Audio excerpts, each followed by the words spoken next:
जिल्ह्यातील सर्व जागांवर महायुतीचे उमेदवार विजयी होतील असा विश्वास रवींद्र चव्हाण यांनी व्यक्त केला आहे। अन्याय झाला तरीही महायुतीच्या मागे खंबीरपणे उभं राहणार असल्याचं चव्हाण यांनी म्हटलंय। लातूर जिल्ह्यातल्या औसा मतदारसंघात भाजपनं उमेदवार दिलाय। भाजपनं सलग दुसऱ्यांदा विद्यमान आमदार अभिमन्यू पवार यांच्या नावाची घोषणा केली। माझा विजय सोपा असून फक्त लीड मोजायचा आहे अशी प्रतिक्रिया अभिमन्यू पवार यांनी दिली। राष्ट्रवादीकडून हडपसर मतदारसंघातून चेतन तुपे यांना उमेदवारी जाहीर झाली। उमेदवारी जाहीर झाल्यानंतर तुपे यांनी पक्ष नेतृत्वाचे आभार मानले। हडपसरचा विकास हाच आपला अजेंडा असल्याचं त्यांनी म्हटलंय। किरीट सोमय्या यांनी आज भाजपचे उमेदवार राजन नाईक यांची भेट घेतली। दरम्यान लोकांनी इथला दहशतवाद संपवला असं म्हणत सोमय्या यांनी हितेंद्र ठाकूर यांचं नाव न घेता त्यांच्यावर निशाणा साधला। शिवसेनेच्या पहिल्या यादीत सलग 3 वेळेला विजयी झालेल्या विद्यमान आमदार बालाजी किणीकर यांना स्थान देण्यात आलेलं नाही, त्यामुळे चर्चांना उधाण आलंय। भाजपमधून नुकतेच अजित पवार यांच्या गटात सहभागी झालेले माजी मंत्री राजकुमार बडोले यांना मोरगाव अर्जुनीमधून उमेदवारी जाहीर झाली आहे, त्यामुळे विद्यमान आमदार मनोहर चंद्रिकापुरे यांचं तिकीट कापण्यात आलंय। सुहास कांदे यांची उमेदवारी जाहीर झाल्यानंतर कांदे यांनी मुख्यमंत्र्यांसह महायुतीच्या सर्व नेत्यांचे आभार मानले। दरम्यान बंडखोरी करणाऱ्यांना समोर यावंच लागेल असं म्हणत कांदे यांनी समीर भुजबळ यांचं नाव न घेता टोला लगावलाय।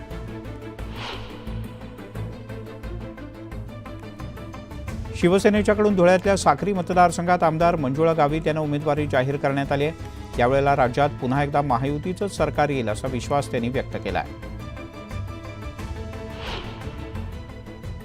महायुतीनं माझ्यावर विश्वास ठेवला। पुढच्या 5 वर्षात अमळनेर विधानसभा मतदारसंघाचा अधिक विकास करून गगन भरारी घेण्याच्या दृष्टीनं नियोजन करू असं अनिल पाटील यांनी म्हटलंय। नाशिकच्या मध्य विधानसभा मतदारसंघाच्या भाजपच्या आमदार देवयानी फरांदे यांनी उमेदवारी अर्ज घेतलाय। भाजपच्या पहिल्या यादीत फरांदे यांचं नाव नसल्यानं चर्चांना उधाण आलं। रायगडमध्ये राष्ट्रवादीला मोठा धक्का बसलाय। सुनील तटकरे यांचे खंदे समर्थक बाबू खानविलकर यांनी राष्ट्रवादीला सोडचिठ्ठी देत मशाल हाती घेण्याचा निर्णय घेतलाय। माजी आमदार संदीप नाईक यांनी शेकडो समर्थकांसह राष्ट्रवादी शरदचंद्र पवार पक्षात प्रवेश केला। यावेळेला संदीप नाईक यांनी मुंबईत शरद पवार यांची भेट घेत त्यांना त्यांचे आशीर्वाद घेतले। माढा विधानसभा मतदारसंघातून जरांगे पाटील धनाजी साखळकर यांना उमेदवारी देण्याची शक्यता आहे। साखळकर लवकरच आपला उमेदवारी अर्ज भरतील असा अंदाज आहे। शिवसेनेच्या पहिल्या यादीत अंबरनाथचे विद्यमान आमदार बालाजी किणीकर यांना स्थान मिळालेलं नाही, त्यामुळे अंबरनाथमध्ये राजकीय चर्चांना उधाण आलंय। जळगावच्या एरंडोल पारोळा मतदारसंघात कासोदा गावात पोलिसांनी 1.5 कोटी रुपयांची रोख रक्कम जप्त केली। पोलिसांच्या पथकानं नाकाबंदीच्या दरम्यान ही कारवाई केली आहे। मीरा भाईंदरमध्ये आचारसंहितेचं उल्लंघन केल्यानं विद्यमान आमदार गीता जैन यांचे भाऊ आणि भाजप जिल्हाध्यक्षांवर गुन्हा दाखल करण्यात आला आहे। रिक्षा चालकांना भेटवस्तू दिल्यानं ही कारवाई करण्यात आली। अमित ठाकरे माहीम मतदारसंघातून विधानसभेच्या रिंगणात उतरले, तर दरम्यान ही फ्रीकिक आहे, गोल नक्कीच मारणार अशी प्रतिक्रिया अमित ठाकरे यांनी दिली आणि विरोधकांनाही शुभेच्छा दिल्या। बुलढाणा जिल्ह्यात वंचितनं 2 महिला उमेदवारांना संधी दिली। सविता मुंडे यांच्या पाठोपाठ मेहकर विधानसभा मतदारसंघात ऋतुजा चव्हाण यांना संधी देण्यात आली आहे।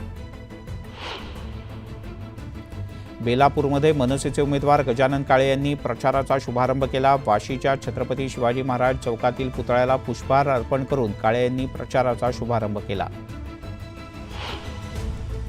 नाशिकच्या निफाड मतदारसंघावरून दादांचे विद्यमान आमदार दिलीप बनकर आणि भाजपच्या यतीन कदम यांच्यात रस्सीखेच आहे। दरम्यान दोन्ही पक्षांचे कार्यकर्ते क्विक सर्व्हे करून अहवाल देणार आहेत, यानंतरच उमेदवाराचा फैसला होईल। मुख्यमंत्र्यांनी माझी निवड केली यासाठी त्यांचे आभार। सिल्लोडमध्ये आम्ही दणदणीत विजय मिळवू अशी प्रतिक्रिया मंत्री अब्दुल सत्तार यांनी व्यक्त केली आहे। वर्ध्याच्या आर्वीमध्ये आमदार दादाराव केचे यांनी उपमुख्यमंत्री देवेंद्र फडणवीस आणि चंद्रशेखर बावनकुळे यांची भेट घेतली. या भेटीत सकारात्मक चर्चा झाल्याची माहिती केचे यांनी दिली.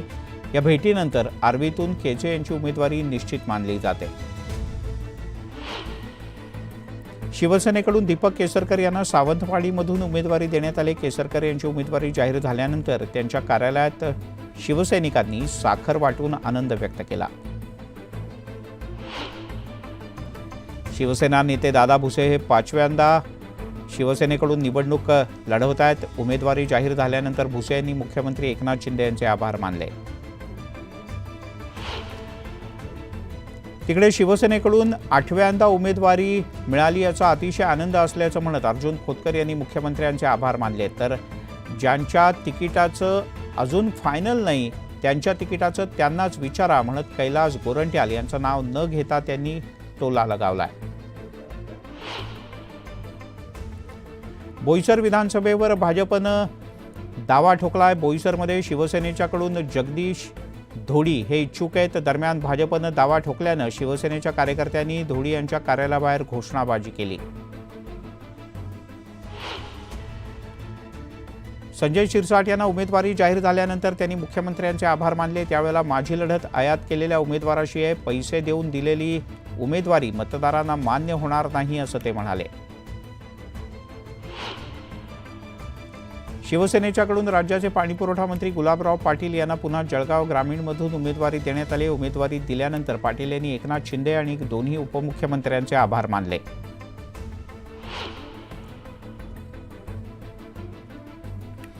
महायुतीतून राजापूर विधानसभा मतदारसंघातून किरण सामंत यांना उमेदवारी जाहीर करण्यात आली. यावेळेला राजापुरात महायुतीचा विजय निश्चित आहे असा विश्वास त्यांनी व्यक्त केला.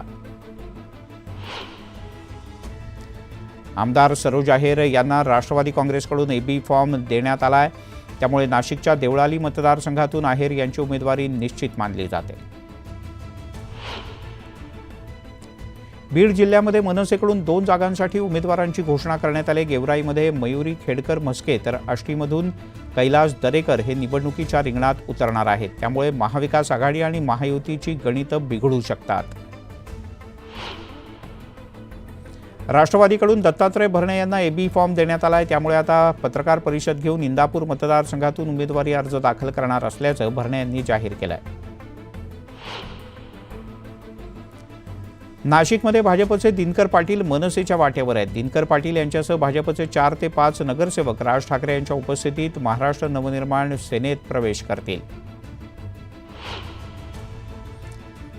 जालन्यातील घनसांगवी मतदारसंघात महायुतीत बंडाळी होण्याची शक्यता आहे. भाजपचे नेते सतीश घाटगे हे अजित पवार गट किंवा अपक्ष म्हणून निवडणूक लढवण्यावर ठाम आहेत.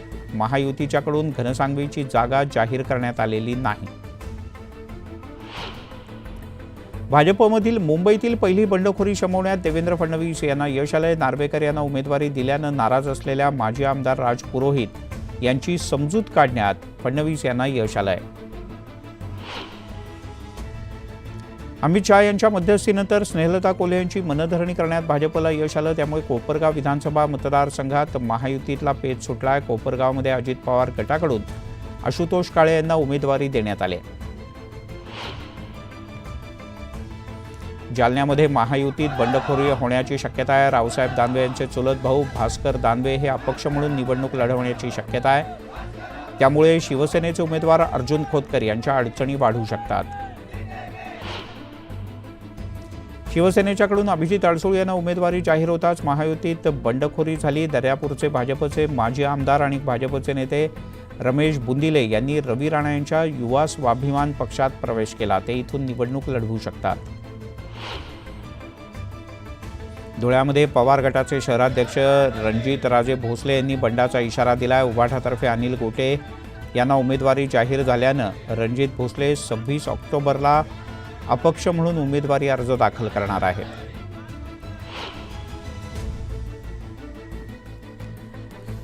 दादा गटातील आमदार मनोहर चंद्रिकापुरे यांनी अर्जुनी मोरगाव विधानसभा क्षेत्रातील जनतेला एक भावनिक साथ घातली आहे. उमेदवारी न मिळाल्यानं पत्र लिहित अजित पवार आणि प्रफुल्ल पटेल यांच्यावर त्यांनी शरसंधान केलंय.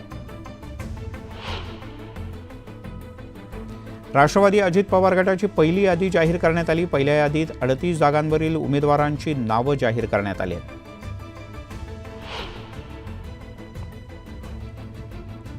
बारामतीतून अजित पवार निवडणूक लढवणार आहेत, त्यामुळे बारामतीत काकाविरुद्ध पुतण्या लढत रंगण्याची जास्त शक्यता आहे. राष्ट्रवादीच्या पहिल्या यादीत नवाब मलिक यांच्यासह सना मलिक यांचंही नाव नाही. मलिक यांच्या नावाला भाजपनं तीव्र विरोध केल्याचं कळतं.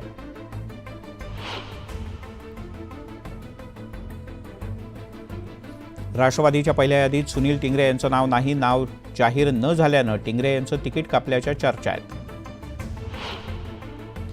पहिल्या यादीमध्ये राष्ट्रवादी काँग्रेसच्या बड्या नेत्यांचा समावेश आहे. यामध्ये धनंजय मुंडे परळीतून, दिलीप वळसे पाटील आंबेगावातून तर आशुतोष काळे यांना कोपरगावमधून उमेदवारी जाहीर करण्यात आली.